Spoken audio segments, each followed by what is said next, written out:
আমরা এখন যেটাই প্রবেশ করছি এটা হচ্ছে বীরভূমের একটা বিখ্যাত জায়গা কঙ্কালেশ্বরী মায়ের মন্দির। এই যে মায়ের মূল মন্দির, মায়ের মন্দিরের এই যে একটা বিশাল অশ্বত্থ গাছ, তার সঙ্গে পঞ্চবটের সমাহার মনে হচ্ছে। এখানে আমরা বোলপুরের উদ্দেশ্যে বেরিয়েছিলাম, কিন্তু বোলপুরে বসন্ত উৎসব ঠিক সেইভাবে হবে না, বন্ধ করে দিয়েছে প্রশাসনের তরফ থেকে।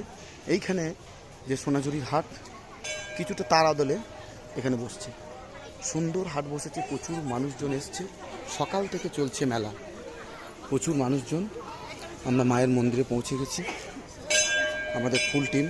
এই যে সোনাঝুরি হাটের নিদর্শন এখানে দেখা যাচ্ছে, প্রচুর মেলা, সব কিছু আছে, দারুণ সুন্দর গাছগুলো, খুব সুন্দর। এখানে একটা সুন্দর কুল গাছ আছে, তার সঙ্গে মায়ের মন্দির।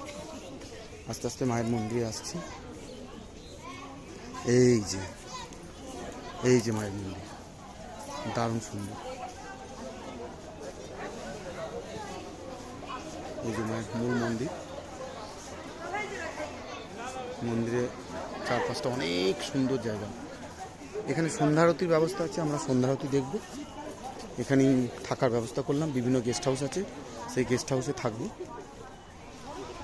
একদম সুন্দর সোনাঝুরি হাট যেরকম, ঠিক সেই হাটটা এখানে বসেছে, প্রচুর দোকান, কি সুন্দর সুন্দর অনেক কিছু আছে, দারুণ, না দেখলে বোঝা যাবে না।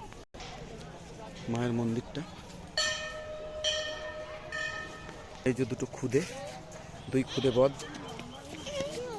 চলছে। এই যে কেনাকাটা চলছে সব। এই যে আছে আমাদের টিম, শুভ আছে, ঈশিতা, ঐত্রী,